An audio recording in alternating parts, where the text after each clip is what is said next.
አሁን እኛ በነበርንበት ጊዜ 6 ሻምበሎች ነው። 3ቱ ሻምበል አንድም ሰው ወደ ምግብ አዳራሽ በሩጫ ነው የምንሄደው። ከምግብ አዳራሽ ስንመጣ በሩጫ ነው የምንገባ። 3 ወር ሙሉ ባለቤቴ ወርቋን ከዚህ ላይ ነበረውን ዛሬ ሸጣ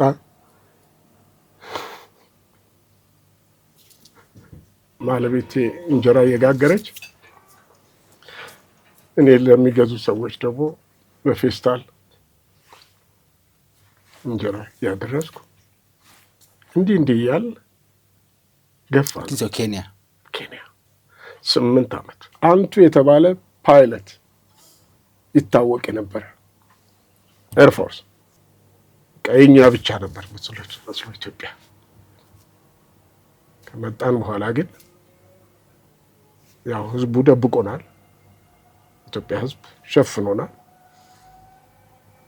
ግን እንደ ልባችን እንዳንንቀሳቀስ ሰርተን እንኳን እንዳንበላ እቀባዎች ተደርገውብን አብዛኛው በሞራል ምክንያት ነው ያለቀው። አሁን በህይወት ያለው እና ራሱን አደራጅቶ ደህና ደረጃ የደረሰው።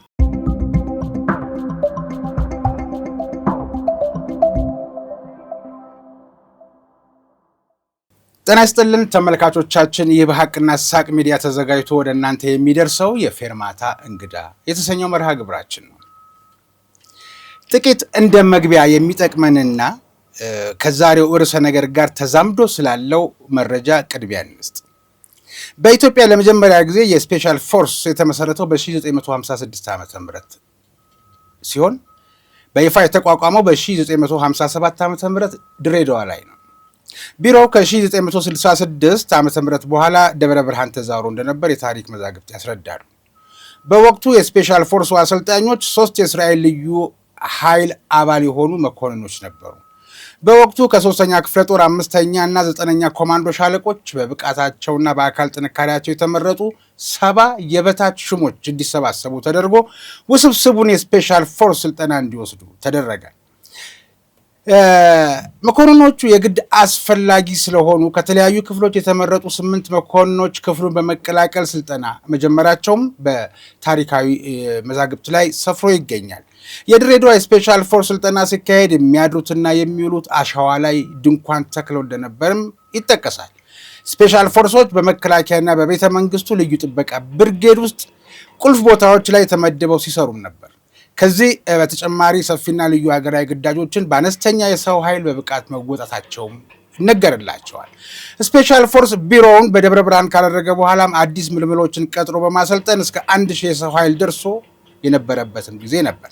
በሂደት አባላቱ ወደ አየር ወለድና ወደ ሌሎችም የጦር ክፍሎች እንዲዛወሩ እየተደረገ ስፔሻል ፎርስም እንደ አየር ወለድ በሂደት ፈረሰ።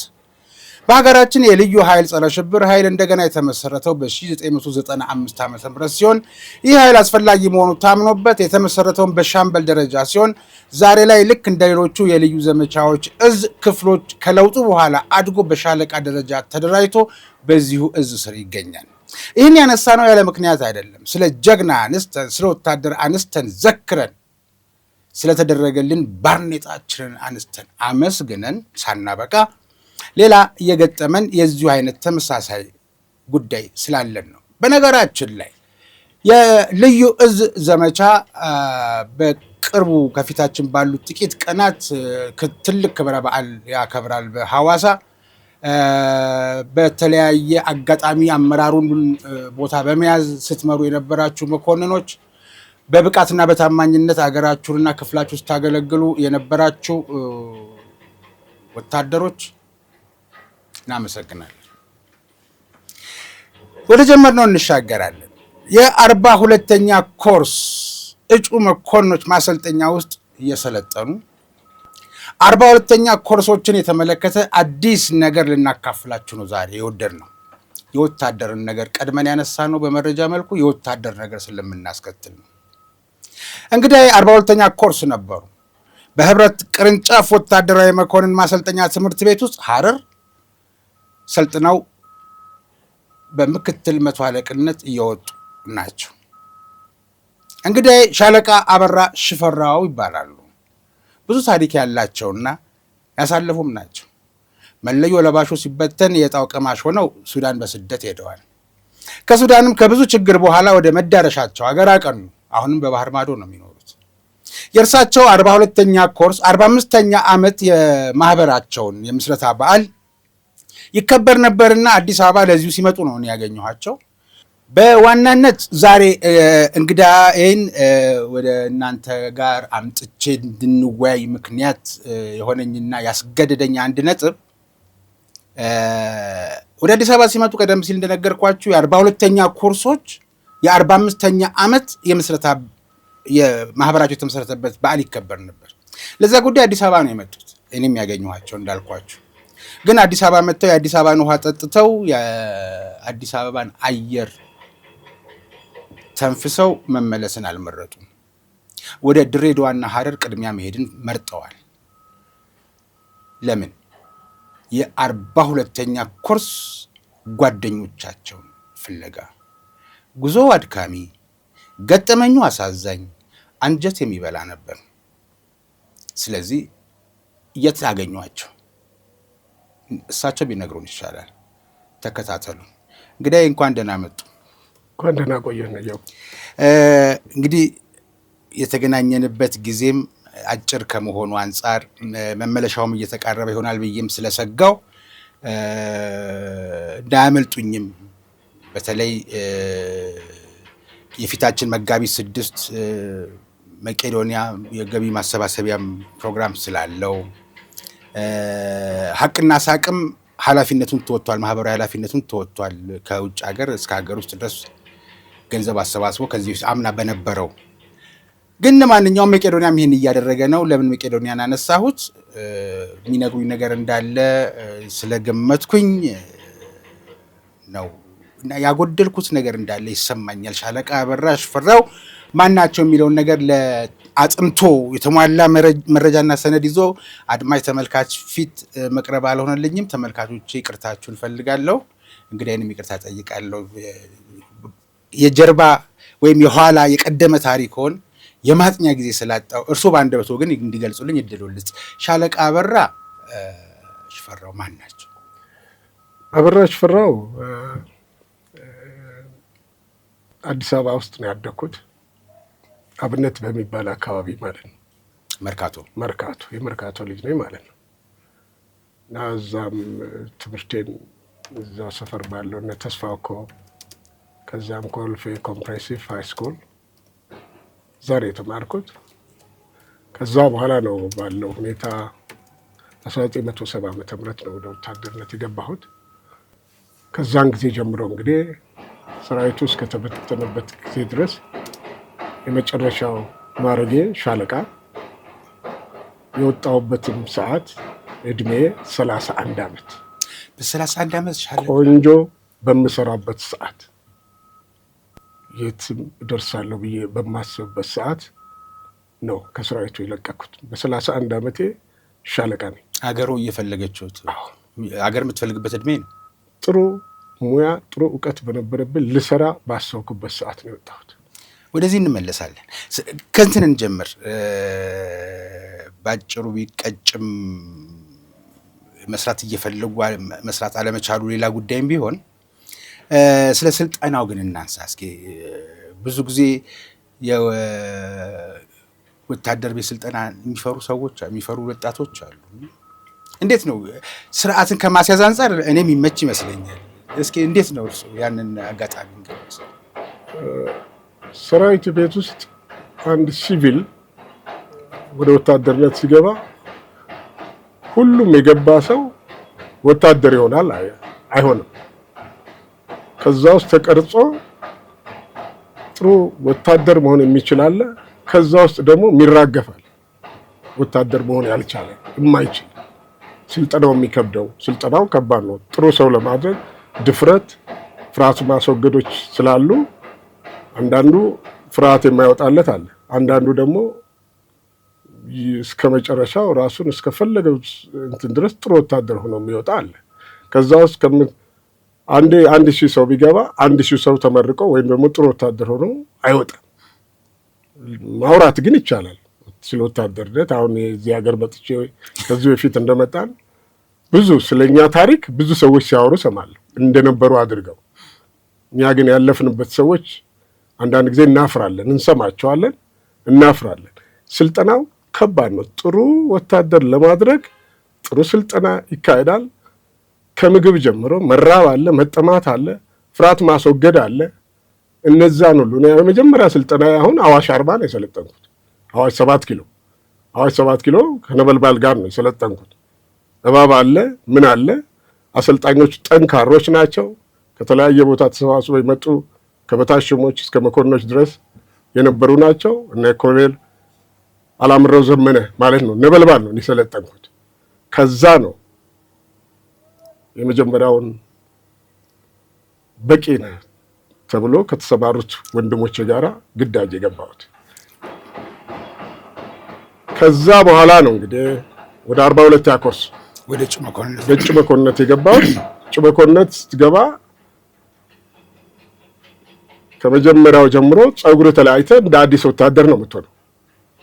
አዲስ ወታደር እንደገና አዲስ ወታደር ሆነ። የስልጠና ልብስ ተለብሶ ቱታ ለብሰ ያ ድሮ የለመድከው ልብስ አውልቀ ቱታ ለብሰ ነው ስልጠና የምታካሂደው። በዛ ስልጠና ወቅት በጠዋት መነሳት አለ 11 ሰዓት ፎሌን ይነፋል። በስነ ስርዓት ትወጣለህ፣ ትሮጣለህ። የፈለገውን አሰልጣኙ ወይም ስፖርት አስተማሪው 5 ኪሎ ሜትር 10 ኪሎ ሜትር በደንብ ሮጠህ ከዛ ተመልሰ ሻወር ወስደ ራስን አዘጋጅተ ጥሩ ልብስ ለብሰ ወደ ሜንስ ቤት ትሄዳለህ፣ ምግብ ትበላለህ።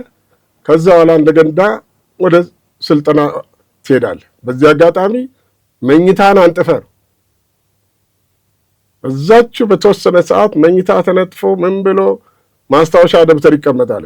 ተረኛ መኮንኑ እየዞረ አነጣጠፉን ያያል፣ ምልክት ያደርግበታል። እሱ ለምረቃ ሁሉ ወሳኝ ነው። ሬዲ ነው ወይ የደብተር ማርክ እንደሚባለው? አዎ፣ እሱን ቼክ ያደርጋል። ያየው ስህተት ካለ እዛ ላይ ይጻፋል፣ ማርክ ይሰጣል። በዛ ማርክ ከሚሰጠን ስልጠናዎች ትሬኒንግ ላይ እያንዳንዱ ማርክ አላቸው። የጽሁፍ ትምህርቶች አሉ፣ እንደገና ደግሞ ቴክኒክ ትምህርቶች፣ ወታደራዊ ትምህርቶች አሉ። እነሱን ስልቶችን ሁሉ አይነት ስልት ነው የምትማረው። ሰዓት አለው። በሰዓት ነው 1 ደቂቃ 10 ደቂቃ 5 ደቂቃ ባል ነገር የለም። በሰዓት ነው ሁሉ ነገር የሚካሄደው። ያን ሁሉ ስልጠና ካካሄድክና ጥሩ ችሎታ ላይ መሆንን አለቆቹ ሲመሰክሩልህ የመጨረሻው ደረጃ ላይ ትደርሳል። ለምሳሌ በዚህ 3 ወር ውስጥ ገብተህ ስልጠና እጩ መኮንን አንድም ሰው ወደ ምግብ አዳራሽ በሩጫ ነው የምንሄደው።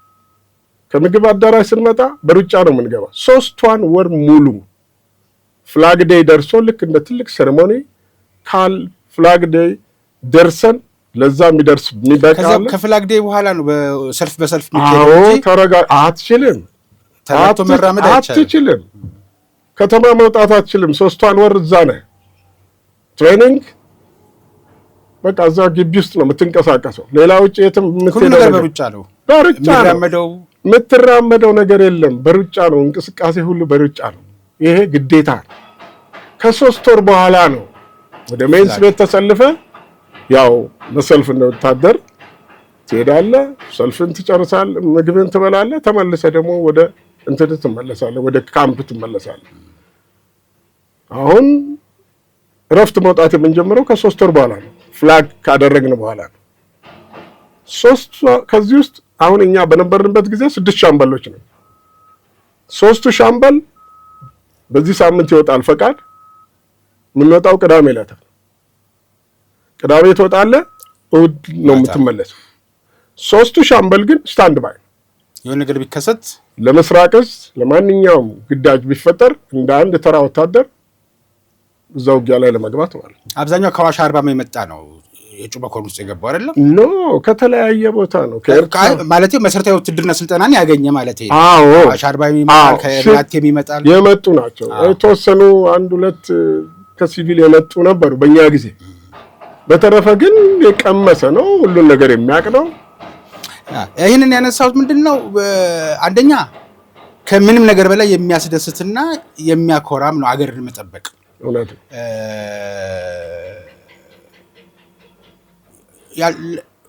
ላልተገባ ነገር ጊዜዎችን ይባክናሉ። እንኳን ኢትዮጵያን የሚያክል ትልቅ ሀገር ጠባቂ ለመሆን መታደል ነው ከሚሉት ሰዎች ጋር ስለሆንኩ ነው ሀሳቤና የ42ኛ እናንሳው እስኪ። እንግዲህ ስልጠናው በዛ መልክ ነበር።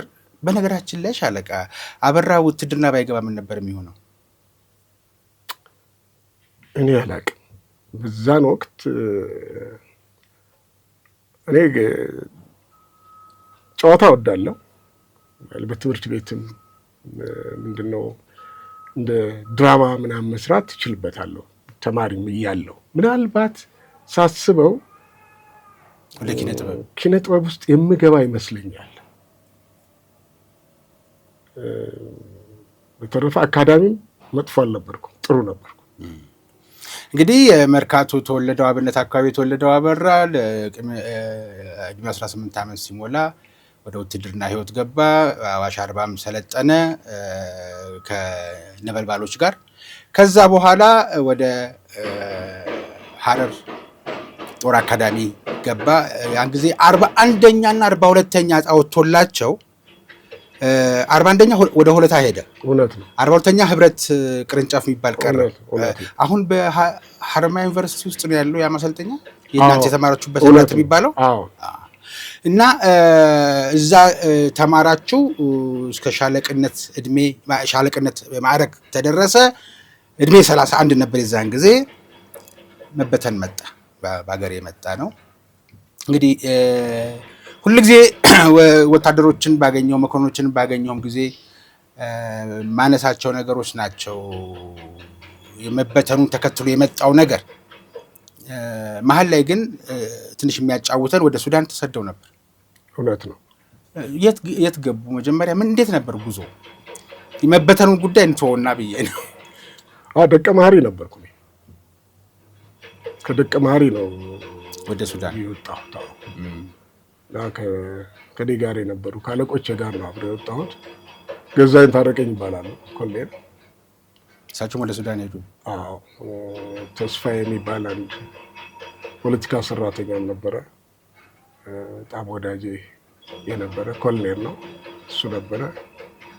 ሌላም አጃቢዎች ጋራ በመሆን አንድ ደግሞ የኔ የአክስቴ ልጅ የነበረ 18ኛ ክፍለ ጦር የነበረ አብርሃም ታደሰ የሚባል ከሌላ ቀጠና ላይ ከውጊያ ላይ የመጣ ልጅ የኔው የስጋ ዘመዴን እሱንም አግኝቼ እሱንም በአጋጣሚ ና ብዬ አብረን በወድቅ ወድቋል ብለህ ትናገራለህ፣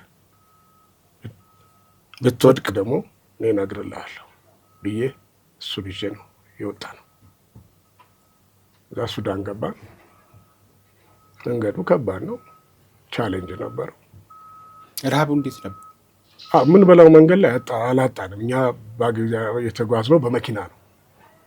ከኛ በኋላ ነው ከመኪና ውጭ የሆኑ ልጆች የተጓዙት። በእኔ ጊዜ መኪና ውስጥ ሆነን ነው የወጣ ነው። መንገዱ አድካሚ ነው። ሱዳን ስንት ጊዜ ቆዩ? ሱዳን ከ3 ወር በላይ ነው የተቀመጥነው።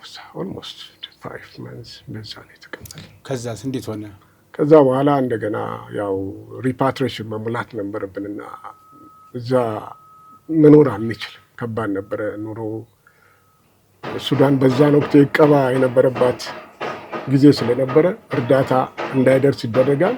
ሌላውም ነገር እኛን ሌላ ነገር አንመቻች ማበሳጨት ምናምን ነገር ስለነበረ የተለያዩ ትሮች በዛ ላይ ስራ ይሰሩ ስለነበረ ውሳኔያችን በአብዛኛው ወደ ሀገራችን መመለስ ነው በቃ። ምክንያቱም እኛ ሀገራችንን እንፈልጋለን፣ እንወዳለን። ሀገራችን በረሃ ለምን እንበላለን ኢትዮጵያ ብለን ካልሆነ በስተቀር ወደ ሀገራችን እንገባለን የሚለው አብዛኛው ክፍል ስለፈቀደ ሁላችን በቃ ሳይን አፕ አድርገን ነው በፈቃዳችን ነው የተመለስነው ወደ ኢትዮጵያ። ከስደት ሀገር አይደለም፣ ከሱዳን አይደለም ወደ ሌላ ሀገር የሄዱት? ኖ ኢትዮጵያ መጥቼ እዛ የስደት እንግዲህ ይሄ ነው ከፈረሱ አፍ የሚባለው ነገር መለመድም ያለበት የስሚ ራሴንም አሁን ራሴን እየገሰጽኩኝ ማለት ነው። ከሱዳን እያሉ የቀይ መስቀሎች የሚያስሞሉት ወዴት ሀገር መሄድ ትፈልጋለህ? እንደዛ አይነት እድል አልነበረ። ያን እድል አግኝተው ሄዱ የሚባል መረጃ ስለነበረ ስለዚህ ንገሩ። ወደ ኢትዮጵያ ተመለሱ? ማንም ሰው እንደዛ አይነት እድል አልተሰጠም። ወደ አገርህ የመመለሻ ዶክመንት ብቻ ነው ያለው የምትሞላው። ሪፓትሪሽን ይባላል እሱ ወደ ሀገር መመለሻ ቅጽ። ምክንያቱም ምግብ ማጣት ብቻ አይደለም፣ ከምሲው ራሱ እዛ አንድ ቀን እንድትቀመጥ አይፈልግም። እንኳን ዝም ብለህ ተቀምጠህ ሪሴትልመንት ትጠብቃለህ ማለት ለጤንነትም ለብዙም ነገር እዛ አላት ነው። ብዙ ልጆች በሽተኞች ነበሩ። መድኃኒት እንኳን እንደ ልብ ያለበት እኮ ሀገር አልነበረም ሱዳን በዛ ነው። እኛን ከሰራዊቱ ነጥለው እኮ ብዙ ኪሎ ሜትር ነው ወስደው ዱርዴብ የሚባል ቦታ ያስቀመጡ። ምክንያቱም እኛና ሰራዊቱ አብረን እንዳንቀመጥ ወደ ሌላ እንዳንገባ የእኛን ሰራዊት ወታደሩንና መኮንኑን ለሁለት ነው የከፈሉት። ወታደሩን ሌላ ቦታ አስቀመጡት፣ እኛን ደግሞ አራቁን ሌላ ቦታ። ሚሽን ነበረ የነሱ እና በቃ የተወሰነ ጊዜ ሞከርን። ጥሬ ስንዴ ብቻ ነው የሚሰጠው የምትበላው እዛ። ስንዴውን ንፍሮ የምታደርግ ንፍሮ አድርገን ንፍሮ ትበላለህ። በቃ ከቻልክ ገንዘብ የለህም። ሰው ተዘጋጅቶ አይደለም ስደት የሚገባው ወይም ደግሞ ውጊያው ላይ ያችል ያለቀው። አቅም ያለው እህሉን ማስፈጨት አለብህ፣ ለዛ ገንዘብ ያስፈልጋል። ያው የኛ በተለይ እኔ ኮርስ እዛም ተፈላልገን ምክንያቱም አብዛኛዎቻችን በተራራው ስለነበር አንደኛና ስለነበር ከእናንተ ነው የወጣው። በተለያየ ቦታ ላይ የተመደቡ ልጆች ስለምንፈላለግ አንዳችን ለአንዳችን ገንዘብ እየሰጠን የተለያየ ነገር ምግብ ቤት እንዲከፍቱ አንዳንድ ነገር እንደ ሻይ ቤት እንዲከፍቱ ምናምን ተደርጎ በዛች በምትገኝ ገንዘብ ላጡት ለሌላቸው ተረዳተን የተሻለ ነገር ጥቂቶች ካልሆኑ በስተቀር እኛ ጥሩ ነበር፣ እንረዳዳለን። ይሄ ዛሬ ያየው መረዳዳት ስደትም ላይ ነበር። ይሄ ማግኘት ፈልጌ አይደለም የነበረ እያንዳንዱ መጠየቅ ትችላለህ። እዛ የነበረ ሰው እንዲናደርግ ነው። በተረፈ ግን ስለ አብዛኛው ስለሆነ ማውራው አሁን እዚህ ላይ ችግር ነበር። የሚበላው ሰው የለም። ስንዴ ነው፣ ስንዴው ነው ያው ደረቅ ስንዴ ነው። የሚገርም ነው። ግን ውሃ ገዝተህ ነው እዛ የሚሰጥህ። የውሃው ማጠራቀማ በጣም አነስተኛ ነች። አምጥተው ውሃ የሚሞሉባት ያቺ እዛ ላይ ያቺ ውሃ ዊዝን ለማንም ሳትዳረስ ውሃው ያልቃል። ይሄንን ለብዙ ጊዜ እንትን ማለት ገንዘብ አውጥተህ ውሃ ከእንትኖቹ ጋር ሙያ ይባላል በሱዳን በአረብኛ ቋንቋ ውሃ። ያንን ውሃ ለመግዛት ገንዘብ ያስፈልጋል። ገንዘብ የለም። ስለዚህ ያለው አማራጭ ወደ አገር መመለሱን ሰው በጣም ፈልገው። ምግብ ቀርቦልህ እየበላ ከምሲ መጥቶ ነው የሚያዳፍንብህ። የሚሽከረከረው አሸዋ ይዞ ይመጣው ማለት ነው። ጠዋት እኮ አንዳንድ ጊዜ ፊትን ካልታጠብክ በስተቀረ እየው መሆን ላይታወቅ ይችላል። ምክንያቱም ሜዳ ላይ ነው የሚተኛው ሰው። ከምሲው ላይ ይመጣል ሌሊት። ጠዋት ተራግፈ ምናምን ነገር ነው። እዛ እንዴት ሰው መኖር ይችላል? ስለዚህ ሀገራችን ገብተን መኖር መልካም ነው። ለኢትዮጵያ ብለህ እንጂ ምንም የግል ነገር አልነበረንም። ስለዚህ መጣን። እዚህ ስንገባ የተነገረን ወደ የቤቶቻችሁ ትሄዳላችሁ ነበር። ነገር ግን ኤርፖርት ላይ ተከበብን ማለት ነው። መኪኖች ተዘጋጅተዋል። ዌልካም የሚል አንድ የእርዳታ ማስተባበሪያ ማነው የዩናይትድ ኔሽን ተወካይ ዌልካም አለን። ተነስተን ወደ ጦላይ ወሰዱ። በሙሉ የኛ ሰው ወደ ጦላይ ነው ሄደው። ከዛስ የውጭ ዕድል እንዴት መጣ? እሱ ረዥም ታሪክ አለው። እዚህ 8 ዓመት እኮ ማንኛውም የተፈናቀለ ወታደር የገጠመውን ከዛም በላይ ገጥሞኝ ነው የኖርኩት እኮ እዚህ።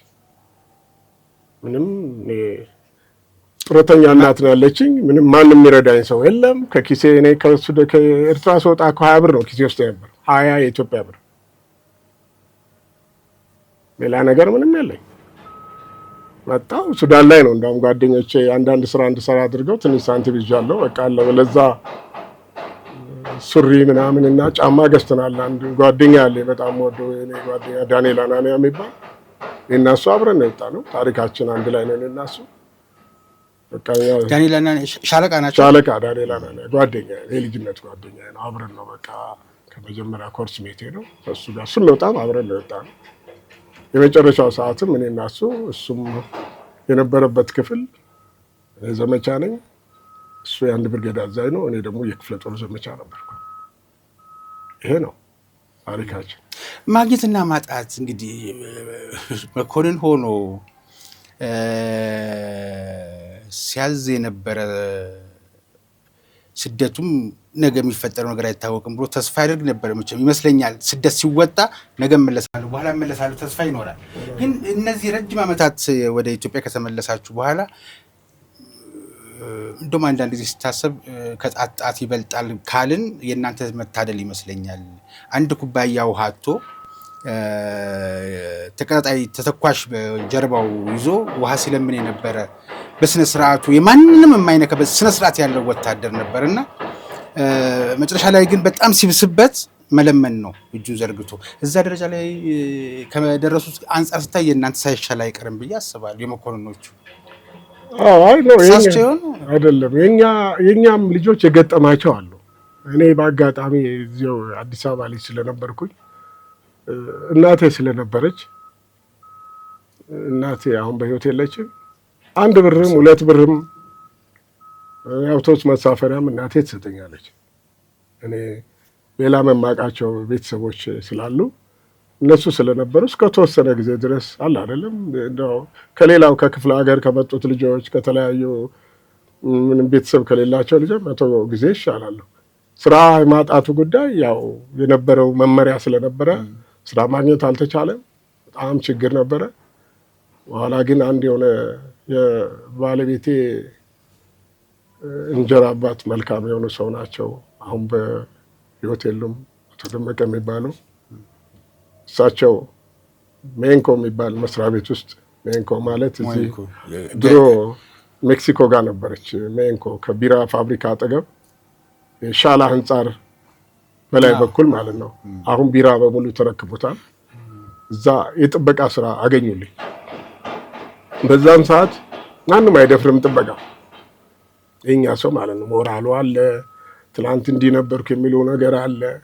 እኔ ግን ቁጭታል ልጆች ስላሉኝ ግዴታ ስለነበረብኝ ምንም ያልኩት ነገር ስራ ስለማልንቅ የጥበቃ ስራ በወቅቱ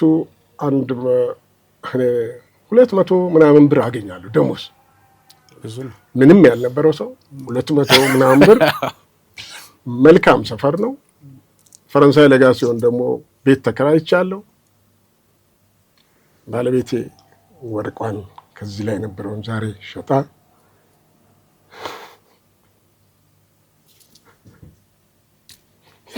እየከፈለች ኖሬያለሁ። ምንም ነገር ባልነበረ ጊዜ እና ከዛ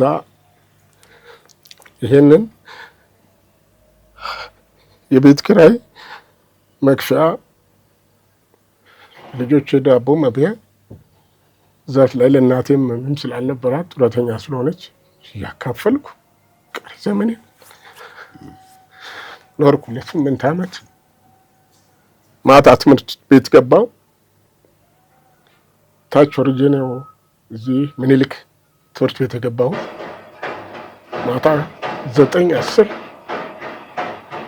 ክፍል 10 ኮምፕሊት ሙያ ትምህርት ቤት ገባው። ተፈሪ መኮንን አውቶሞቲቭ ሜካኒክስ አጠናው፣ ዲፕሎማ ያገኘው። በዚህ መካከል ነው 1999 ኤርትራና የባድመ ጦርነት ሲነሳ ወሬዎች ተነሱ። ኤርትራዊ ነች ምናምን ማለት በሚስቴ ላይ ማለት ነው። እንደገና ድጋሚ ባልና ሚስት ማለያየት ሊፈጠር ይችላል የሚለው ስጋት ውስጥ ስለነበረ አማራጭም ስለሌለኝ ሚስቴን ይዤ ተሰደድኩ። ህጻናት ልጆች ይዤ በሞያሌ ነው የሄድኩት።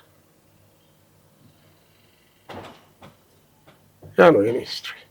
እዛ 8 ዓመት ኬንያ ውስጥ ቻሌንጅ ይኖረናል። ዝም ብሎ ኑሮ ልጆች ይማራሉ።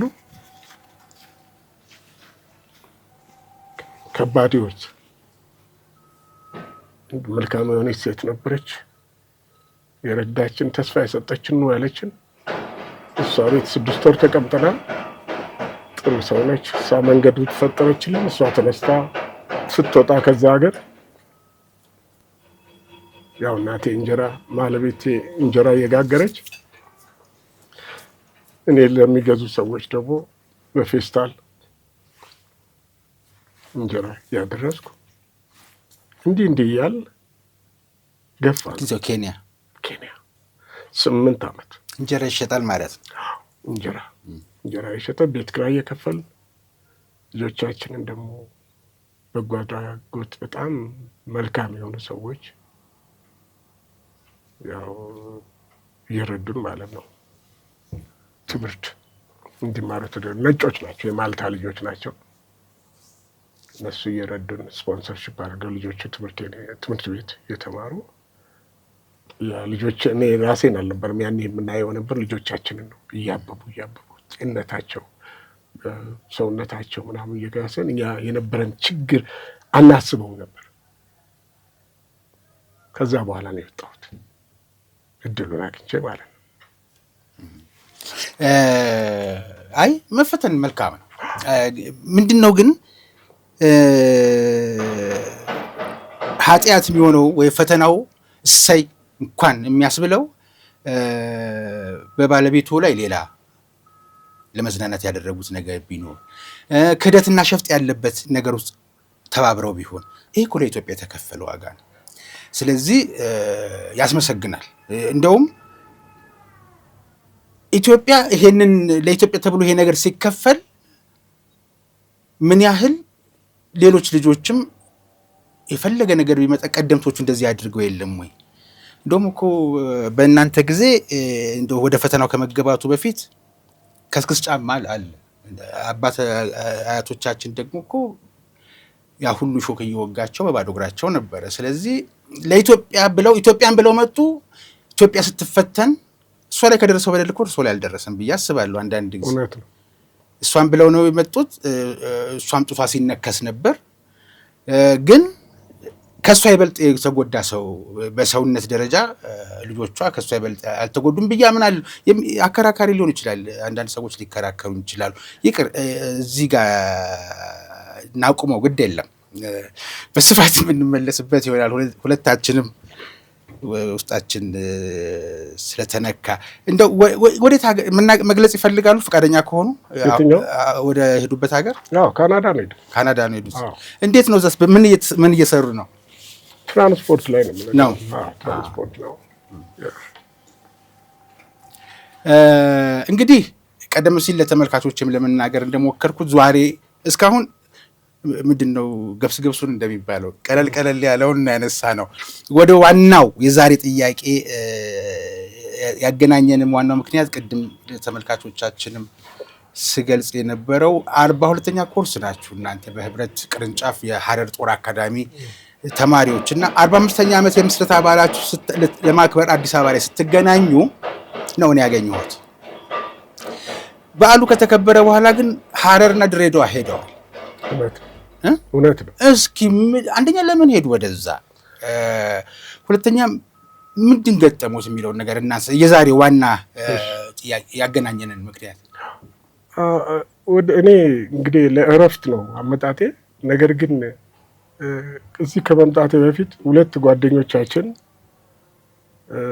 በችግር ላይ መሆናቸውን ሰምቻለሁ። ምክንያቱም አፕ አለን እኛ የግሩፕ የጓደኞች የመረዳጃ እድር ስላለን የዛ የእድሩ አፕ አለ፣ ጓደኛሞች ማህበር አለን እና እዛ ላይ የነዚህ ሁለት ሰዎች ነገር ተጠቅሶ ነበርና ሁላችንም በህይወት መኖራቸውን ግን በእንዲህ አይነት ሁኔታ ላይ ነው ያሉት በሚል ስለሆነ ማህበሩ ደግሞ ድጋፍ ለሚያስፈልጋቸው ያቅሙን ይደግፋል። በጣም መልካም የሆነ ማህበር ነውና ያለው ምክንያቱም ፍሬንድሺፑ የተጠነከረ ነው እና እነዚህ ሰዎች የት ነው ያሉት? እዚህ ቦታ መቄዶንያ መግባታቸውን ሰምቻለሁ፣ አውቃለሁ።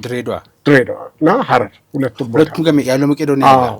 ስለዚህ ሌላ ቦታ ጊዜ ማሳለፍ የለብንም ብለን ከባለቤቴ ጋር አወራን። መልካም ሴት ነች፣ እሷ ባትኖር በህይወት አልኖርም፣ እንሄዳለች። ተነጋገር። ከእሳቸው ጋር ነው የሄዱት? አዎ፣ እሷን ይዤ ነው የሄድኩት። ተነስተን አብረን ሄድን። እዛ ሁለት ጓደኛሞች ደግሞ ኤርፖርት ይጠብቁን ነበር። የኛ ጓደኛ በአይሮፕላን መሄድ ነው። ኮይም መኮንን በቀለ የሚባልና ሰይፈ የሚባል ጓደኛችን አለ ሻምበል። ሁለቱ እዛ ጠበቁን፣ ተገናኘን። መጀመሪያ ሰይፈ ማነው መኮንን በቀለን የተቀበልን። ከዛ በኋላ የሆነ ቦታ ሰይፈ መጣ፣ ሁለታችን ተያያዝ፣ ቁርሳችንን በልተን ጉዟችንን ወደ ተስፋዬ ወልዳ የሚባል ጓደኛችን መቄዶንያ ድሬዳዋ መቄዶንያ ወዳለው ሄድን። የ12ኛ ኮርስ ሰው ናቸው? አዎ ከኛ ኮርስ ሻለቃ ነው። በጣም ጠንካራ ጥሩ ወታደር የነበረ ነው። ሳይፈር ነው በሙያው ሚስጥር ሰራተኛ አንቱ የተባለ ልጅ ነው። በጣም በሁለት ዓመታዊ ሰራዊት ውስጥ ይሰራ የነበረ ልጅ ነው። በጣም የሚከበር የነበረ ወታደር ነው። ተነስተን ሄድን። ገና ሲያይ ነው ያወቀኝ። እንድትያየን አይዞሃል ከሱ ጋር ቁጫል ያው እሱም ብለን ይሄን ነው። ነገር ግን እዚያ ያየነው በሙሉ የኛ ሰዎች ናቸው። አንድም የለበት። በጣም ጥቂት ሲቪል ያለ እነዛ ለኢትዮጵያ ብለው መከራ ሲበሉ የነበሩ ምስኪኖች ረዳታቸው ቢኒያም ነው ያስታወሳቸው። በጣም ክብር አለ ለቢኒያም። እሱና እዛ የነበሩ በጣም መልካም የሆኑ ወጣቶች ገና በ20 ቤት 24 26 27 ዓመት ያልሞላቸው ወጣቶች እንዴት አድርገው እዛ ያሉትን ሰዎች እንደሚንከባከቡ ሳይ መታደል ነው ያልኩት። እዛ አገኘነው። ያው ትልቁ ሻለቃ ተስፋዬ ወልዳ ይባላል። ከሱ ጋር ትንሽ አወራን። አይዞህ አለው።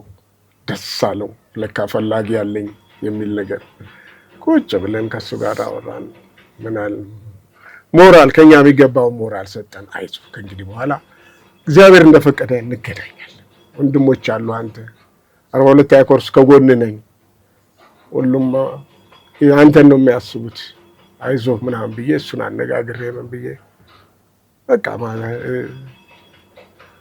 የልብ ልባችን ነው እና እሱ ተጫውተን ምናምን ከሱ ተለያየ። ስልኩ ያው እንደምንደዋወል ከነ መኮንን በቀለ ጋራ ማንኛውንም ነገር በእነሱ በኩል ያው እነሱ እንደ ልብ ጓደኛን ወክለው ስለሆነ እንደ ልባቸው ሄደው የሚያገኙት እነሱ እዛው ነው የሚኖሩት ድሬዳዋ እንጂ መቄዶንያ አይደለም። የራሳቸው ስራ እየሰሩ የራሳቸው መኮንን በቀለ አንቱ የተባለ ሰው ነው። እዛ ኮሌር ነው አንቱ እዛው ያለ ሰው የራሱ የሆነ ትልቅ ካምፓኒ ያለው ሰው ነው። የጥበቃ ካምፓኒ በጣም ድሬዳዋ ውስጥ የታወቀ ሰው ነው። እሱ አለ። ድሬዳዋን በተመለከተ እሱ አለን። ሀረር ደግሞ አንደኛው ሰይፈም ድሬዳዋ ነው የሚኖረው፣ ግን ሀረርን ጭምር የሚያጠቃልል ነው። እሱ ሁሉም የሚያውቀው የቋንቋ እውቀት ያለው ምን ያለው ስለ ሀረር በጣም ጠንቅቆ የሚያውቅ ስለ ድሬዳዋ፣ ስለ ሀረር ስለፈለገው ምስራቅ እዝን በደንብ እንትን የሚል ሰው ነው እና ሰይፈ ወደሚቀጥለው ጉዞ ተጓዝን ወደ ሀረር መቄዶንያ ደግሞ ሄድን። እንደሻውን አገኘን። ሻለቃ እንደሻው እሳቸውም የ42ኛ ኮርስ ናቸው። በእኛ ኮርስ እሱ ደግሞ የ50ኛ ብርጌድ አዛዥ ነበረ ነው። የመጨረሻው ሰዓት ሻለቃ ነው። እሱን ደግሞ እዛ አገኘ ነው። እሱም በጣም ተደሰቱ ኮይም መኮንን። ምክንያቱም መጀመሪያም ሲያስገቡት ያውቃሉ። አሁን ያለበትን ነገር ደግሞ ሲያዩ በጣም ተደሰቱ። ከእሱም ጋር እንደዚሁ አብረን ተጫወትን። እዛ ካሉት መሪዎች ጋራ ከመቄዶንያ መሪዎች ጋር አወራን። እኛ ምንድን ነው ልናደርግ የምንችለው ለእናንተ የሚለውን ነገር አለ አይደለም። ተነጋገን ከነሱ ጋር። ጓደኛችንን ደግሞ አይዞህ በርታለሁ። ሙያተኛ ነው። በጣም የሚያስደንቀው ነገር ተፈናቅሎ ከመጣ በኋላ ፋርማሲ አጥርቷል። በጣም የሚደንቅ ነገር ወታደር ተስፋ አይቆርጥም እስከ መጨረሻው ሰዓት ድረስ። ላዩ ላይ ይደፋበታል እንጂ ተስፋ አይቆርጥም። ፋርማሲ አጥንቶ ስራ የነበረው ልጅ ነው። በቃ ሁኔታዎቹ ተበላሻሹበት እና እሱም ጋር አወራን። ምናል በቃ አይዞህ አልነው። ትልቁ ነገር እንኳን አያችሁ እነሱ ብቻ አይደሉም። እዛም ያየሁት ሀረር ላይ ያየኋቸው ሰዎች በሙሉ ማለት ይቻላል ወታደሮች የነበሩ ናቸው። መቄዶንያ የተቋቋመው ለኛ በቃ ሳስበው እድል ላልገጠማቸው ረዳት ላጡ አብዛኛዎቹ መኮንኖች፣ ወታደሮች፣ ምስኪኖች በቃ ልጆች ያገኙ የሚረዷቸው የሚደግፏቸው። ምክንያቱም ዝም ብሎ ለኢትዮጵያ ሲባል ሲዞር የራሱን ኑሮ አላሰበም። የምናስብበትም እድል የለም። ፈቃድ የሚሰጥህ የለም። እድለኞች ነው እኮ ትዳር ያዙት እኮ በጣም እድለኛ ሆኑት።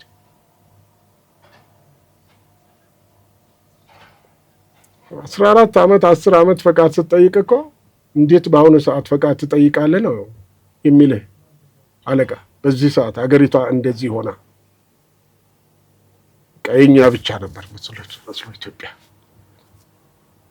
ከመጣን በኋላ ግን ያው ህዝቡ ደብቆናል።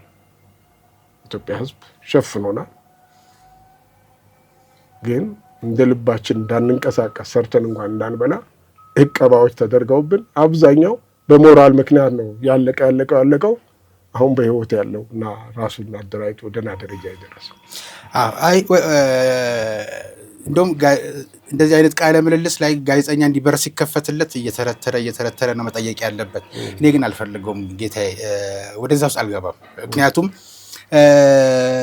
ሆን ተብሎ የተደረገ ነገር ስለሆነ በየጊዜው ይወተወታል። መወትወቱ አለ። ጡረታ የለውም፣ ሕክምና የለውም የሚባል ነገር ህግ የሆነ ነገር በህግ ካልተሻረ እንደው የስሜቹ እየተሰነጠቀች ሌላ ተስፋ ውስጥ እንዲገባም ስለማልፈልግ ነው። እዚህ ውስጥም ሁልጊዜም ወቃሽም ከምንሆን እስኪ አንዳንድ ጊዜ እንኳን በዋልድባ ቸብቸቦ ይፈቀዳል አይደል? አንዳንዴ እስኪ ወቃሽ ሳንሆን የራሳችንን ነገር እንጫወት በሚለው እንያዝ ዛሬ። እንግዲህ የለም ብዙ ጊዜ እንደጋግመንም ስላል ነው።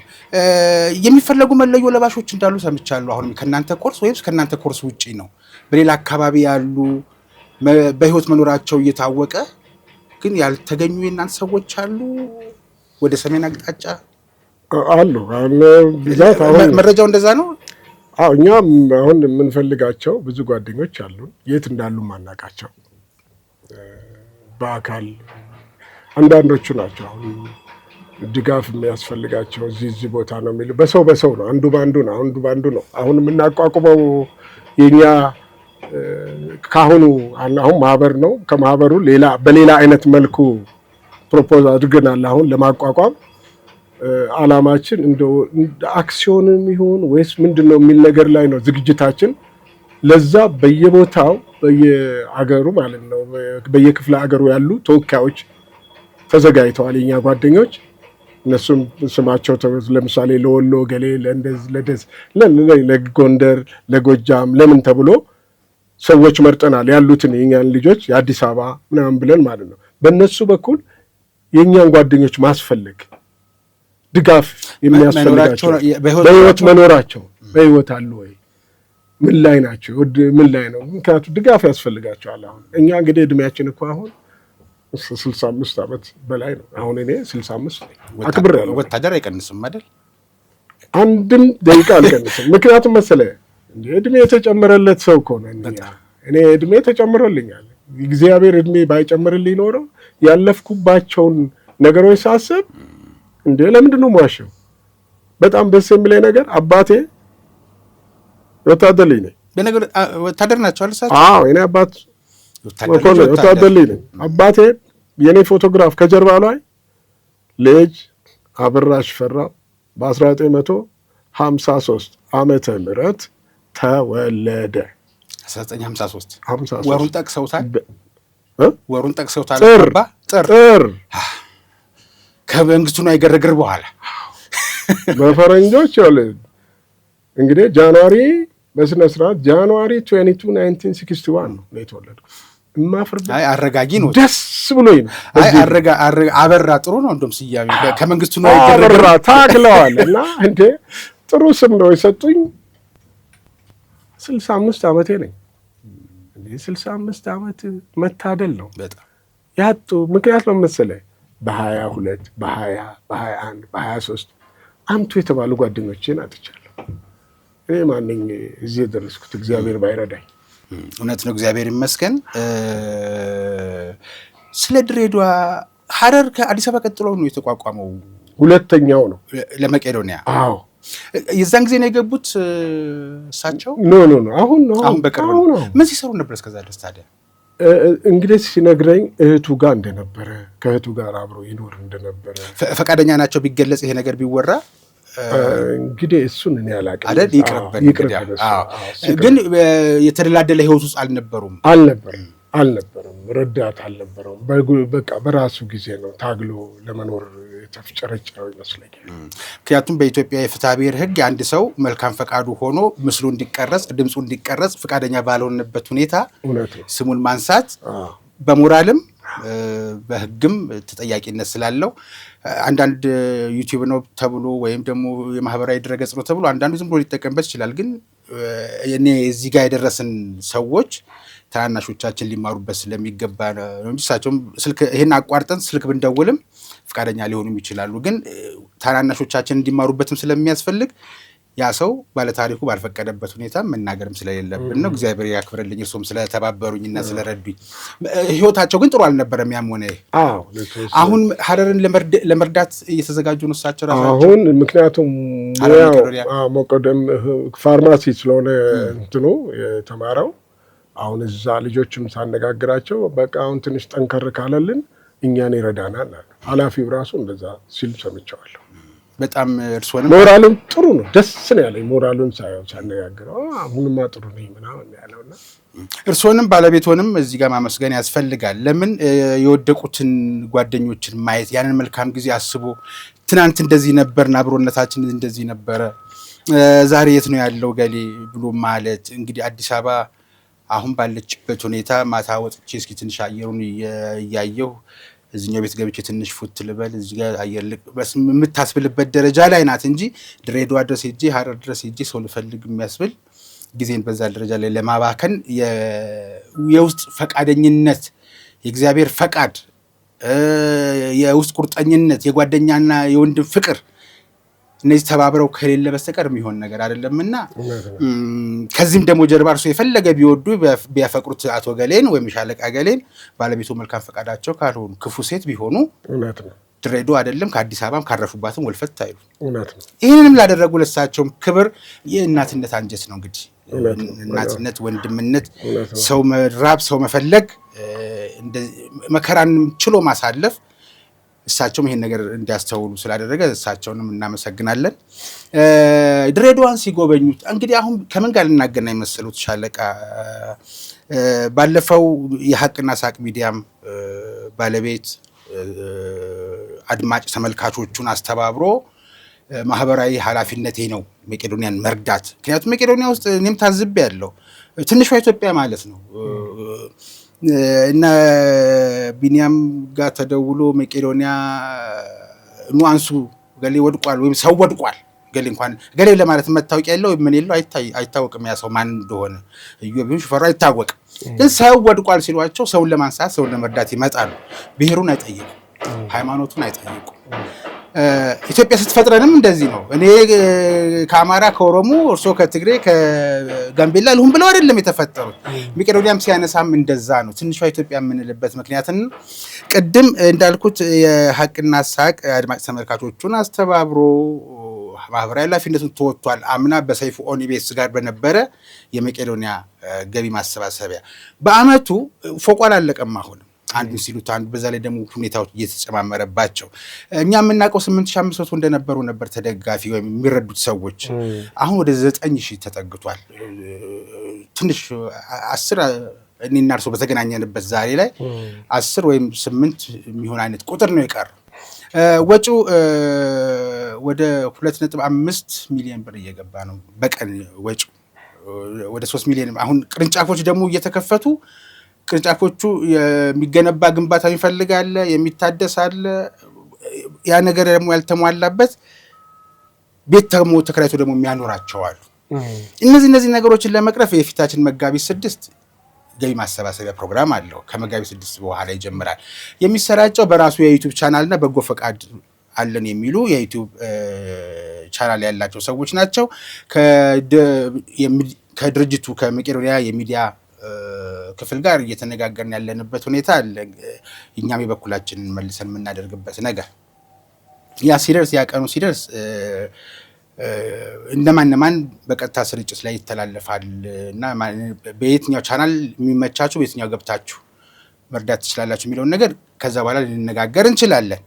ግን ድሬዳዋን አይተዋል። ሐረር፣ አዲስ አበባን የማየት እድል አለዎት?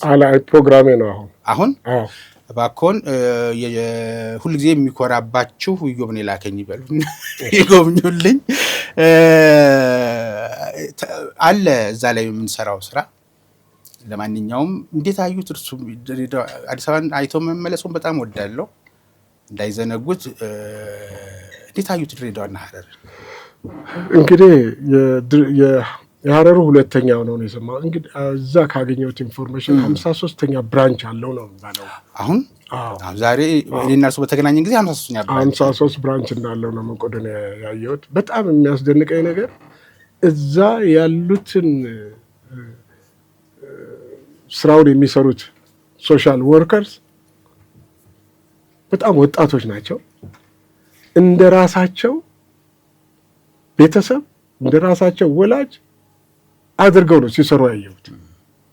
አስጎብኝተውናል። መኝታቸውን በቃ በጣም ኃይለኛ ድጋፍ የሚያስፈልጋቸውን፣ መጠነኛ ድጋፍ የሚያስፈልጋቸው ራሳቸውን ቀና ማድረግ የሚችሉትን እንዴት አድርገው ሰፖርት እንደሚያደርጉ ልጆቹን ስታነጋግራቸው በጣም እድለኛ በቃ ምንድነው መሰለህ አንዳንድ ጊዜ የራስህን ቤተሰብ የመደገፍ እድል ስታጣ እግዚአብሔር በሌላ በኩል የምትደግፈው ይሰጣል። ትርፋማ መሆን ነው። እነዚህ ልጆች ያን የተረዱ ይመስለኛልና በቃ እንዴት አድርገው ለነዛ ሰዎች አባቶችና እናቶች የሚሆኑትን ሳይ በምን መንገድ ነው ለነዚህ ልጆች መቆረስ እኔ የምችለው? ምንድነው ማድረግ የሚገባኝ የሚለው ነገር ውስጥን ነካ። እንደ ሰው ትርጉም የለውም። እዛ ስናያቸው ሰዎችን ስናነጋግራቸው በጣም የሚገርም ፓይለት ሁሉ አይቻለሁ። ሐረር አንቱ የተባለ ፓይለት ይታወቅ የነበረ ኤርፎርስ ስሙን ምናምኑን እኔ አላውቅም፣ ግን በአካል አግኝቻለሁ።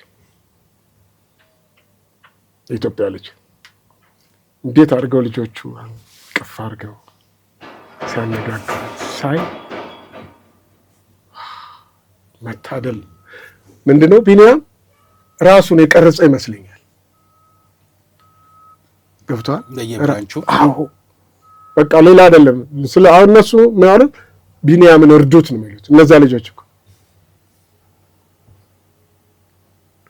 እና በጣም እዛ ያሉ ሰዎች ሲያዩ ደስታቸው እነዛ ልጆች የሚሆኑላቸውን ነገር ሐረር የሆነ ዝግጅት ነበራቸውና እዛ ሁሉ ጋብዘውናል። እኛም ቁጭ ብለን ከነሱ ጋራ ምግብ ምናምን ደግሞ ደስታቸው ምግብ ምናምን አዘጋጅተው ሰዎች ይዘው የመጡትን ምግብ እዛው ሼር ለማድረግ አብረውና ሲነግረኝ ጓደኛዬ በጣም ይገርማል። ትላንት ሁሉ ግብዣ ነበረን አለ፣ ዛሬ ደግሞ ሌላ ግብዣ አለን አለ። ሰደቃ ክርስትና እንደዛ አይነት ነገር ይደረግበታል። ሁለት ምን አለ እኔ እዚህ ስረግጥ አለ ሌሎችን ሳለ ተነሳዋል። አየህ አሞከ ያለ አሁን በጣም በቃ ልጆቹ ሲሯሯጡ እኔ ቶሎ ተነስቼ እነዚህ ልጆች ሰፖርት ማድረግ ነው የምፈልገው። ስለዚህ ሁሉም ኢትዮጵያዊ ለዚህ መዘጋጀት ያለ ይመስላል። ምክንያቱም ትርጉም የለውም ህይወት። እንደው ወደ መጣችሁበትም እርሶም ባለቤቶም አዲስ አበባን ሲጎበኙ ቢኒያም ያገኟቸውና እነሱ የሚነግሯቸው ነገር ሊኖር ይችላል። እኔም ከትከሻ ይውረድልኝ ከሆዴ ይውጣልኝ። እኔም መልእክቴን ላስተላልፍ። ወደ ሀገራችሁ ወደ ጊዜያዊ ሀገራችሁ እንግዲህ ሀገራችሁ የሚለው ነገር ፓስፖርቱም ቢሆንም አገር የሚለው ነገር እንዳይሻማብኝ ይታረምልኝና ወደ የምትኖሩበት ስፍራ ስትመለሱ በሚለው ላስተካከል። ዳይፐር ተጠቃሚዎች ናቸው። ከ2500 በላይ የአእምሮ ህሙማንም አሉ እና አብዛኞቹ የአእምሮ ህሙማን የዳይፐር ተጠቃሚዎች በተለይ በጣም ትልቁ ችግርም የንጽህና መጠበቂያና የዳይፐር ጉዳይ መሆኑንም ሰማለሁ። ስለዚህ እንደው እዛ ያሉ ኢትዮጵያውያንን በማስተባበር ወደ ሀገር ቤት የሚመጣ ሰው አንድ ሰው መቼም በወር ወይ በሁለት ወር መምጣቱ አይቀርም። እግረ መንገዱን ያችን ነገር ይዞ የሚመጣበትን ነገር ብታመቻቹ ትጸድቃላችሁ። ወገናዊ ኃላፊነትም ነው። ምክንያቱም እንዳሉት ነው ለቀድሞ የኢትዮጵያ ሰራዊት ሲባል የመጣ የተቋቋመ እስኪመስል ድረስ መንግስት ትከሻ ላይ ቢሆን ኖሮ የሁሉ ሰው ምን ነበር የሚሆነው? የወሮ በላውም የዛኑ ያክል ይበሳል። ህሙማኑም ፈውስ ያጣና በየቦታው ትርምስ ነው የሚሆነው እና የያዘው ገበና አይደለም መቄዶንያ። እኛስ ምን እናውቃለን? ነገ መግቢያችን የእኛም በጣም አይታወቅም እና ድሬዳዋን አይተዋል፣ ሀረርን አይተዋል። ወደ 9,000 የሚጠጋ ሰው አለ በ53 ቅርንጫፍ ውስጥ። አሁንም ደጋግሜ ይህንን ነገር የምናገረው እርስዎንም ካገኙኝ አይቀር የማህበራዊ ኃላፊነታችንን እየተወጣን ነው። የግድ ገንዘብ መስጠት፣ በቦታው መገኘት፣ እርዳታ ማድረግ አይደለም። ህዝቡ ዘንድ ግንዛቤው እንዲኖር ማድረግም አንድ ማህበራዊ ኃላፊነትን መወጣት ነው። የተወደዳችሁ ተመልካቾቻችን የዛሬውን የፌርማታ እንግዳ መርሃ ግብር አሻራ ብለው ትላንትና የተደረገውን ነገር መልሰው ሲፈልጉ ነበርና ዳና ብለው ትላንት የመጡበትን መንገድ ሊፈልጉ ድሬዳዋ ሀረር ድረስ ሄደዋልና አሁንም ወደ ጎንደር ወደ ወሎ ቀኑ ጓደኞቻቸውን ይፈልጉ ያሉና ይህ ዳናዬን ፍለጋ የምንለው ጓደኛን ፍለጋ፣ ወንድምን ፍለጋ፣ አብሮነትን አንድነትን ፍለጋ የዛሬው ፌርማታ ሳይሆን እንደዛ ቢባል ሁሉ እወድ ነበረ። እየተከታተላችሁን ያላችሁት ግን የፌርማታ እንግዳ ነው። የሻለቃ አበራ የሚሉት ነገር አለ ስለ መቄዶንያ ሊሆን ይችላል። ከዚህ በፊት ግን ይህ ሁሉ ነገር ላደረገች ለባለቤቱ መልእክት ማስተላለፍ ይችላል?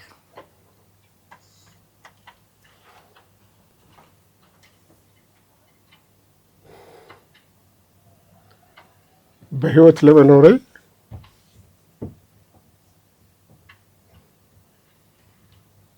ምንጭ እሷ ነች። ጓደኛዬ ነች፣ እህቴ ነች፣ የልጆቼ እናት ነች። አመሰግናታለሁ፣ ክብር እሰጣታለሁ።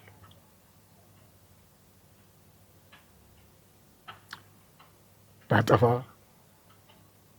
ብበድል ምሕረትን ከሷ ነው የምጠይቀው። ቅሬታ እንኳን ማጋጣሚ ቢኖር ማለት ነው። እሺ፣ በጣም የምትወደድ መልካም ሴት ነች ለኔ። የምፈልጋቸው ማንኛውም ነገሮች እንዲህ እዚህ እንሄድ፣ እንደዚህ ጓደኞችን ልጠይቅ፣ እንደዚህ ስላት ደስተኛ ሆነ እኔን ደስ እንድልኝ። እሷ ሜዳ ከአቅሟ በላይ ነው፣ አትችልም፣ ታለቅሳለች ጓደኞቼን ስናይ እና እድሜ ይስጥልኝ ነው የምለው። እድሜ ይስጥልኝ። አሜን። ምን ስሜት ተሰማቸው ግን በቀደም መቄዶንያ ድሬዳዋና ሀረር ሲጎበኙ የ42ኛ ኮርስ ማግኘት የእርሶ ነው፣ የእርሶ ስለሚያውቋቸው ነው። ሻለቃ ገሌ ሻምበል ገሌ ብለው ያሉት ስለሚያውቋቸው ነው። ከዛ እርሶ 42ኛ ያልነበሩ እኮ ሌሎች ወታደሮችም ሌሎች መኮንኖችም ነበሩ። ይህን ሲረዱ ባለቤቶ ምን አሉ?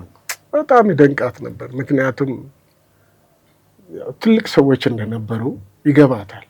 አንቱ የተባሉ ሰዎች እንደነበሩ አሁን ዛሬ ያሉበትን ሁኔታ ስታይ በቃ ታለቅስ ነበር። አንድ ቦታ ላይ እንዳው አልቻለችም። በቃ እኔ እዚህ ልቀመጥ እናንተ እንትን በሉ ብላ እሷ ታለቅስ ነበር።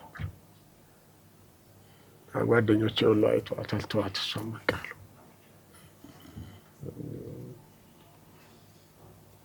ምን መልእክት አሉት? የመጨረሻ የመውጫ ጥያቄ እናድርገውና መቄዶንያ መደገፍ ያለበት ድርጅት ነው። በማንኛውም ነገር ላይ እስካሁንም ኢትዮጵያ ሕዝብ እየደገፈ ነው ያለው። ሌሎቻችንም በዚህ ነገር ውስጥ ኢንቮልቭ ያላደረግን ብንኖር እጅግ በጣም የኛን ቤተሰቦች የኛን ወንድሞች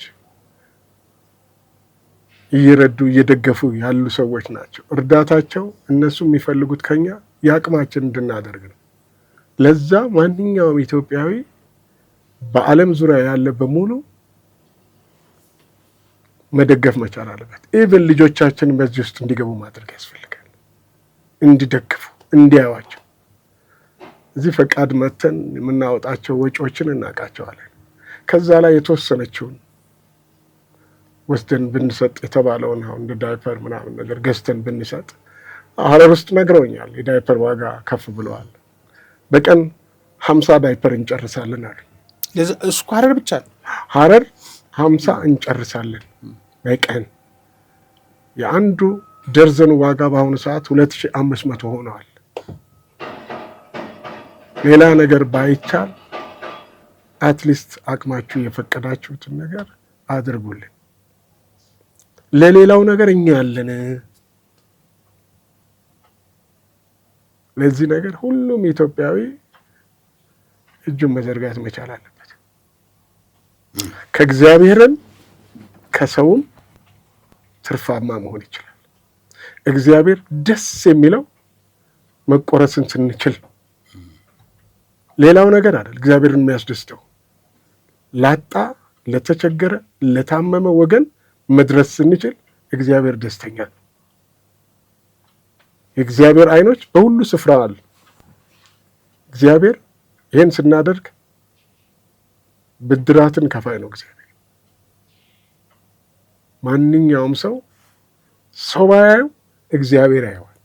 ጠብታ ማድረግ መቻል ያስፈልጋል ነው የምለው።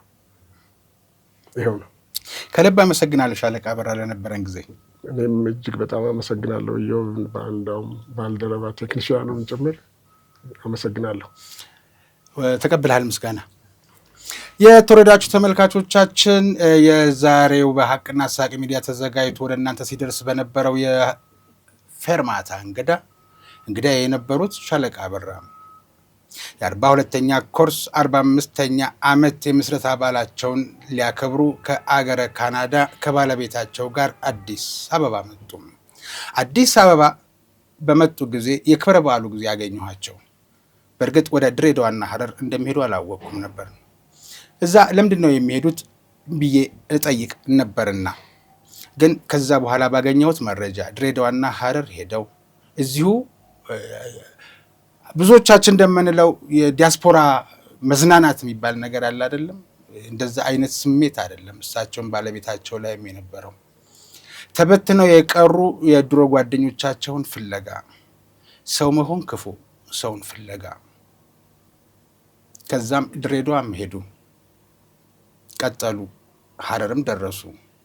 ድሬዳዋ የተቀበሏቸውና ሀረር ድረስ የሚወሰዷቸው የ42ኛ ኮርስ የነበሩ ጓደኞቻቸው ናቸው። የቀን ጉዳይ ሆኖ ጊዜ ከፍቶ ያ ጀግና ቅስሙ ተሰብሮ ዛሬ በመቄዶንያ ይገኛል።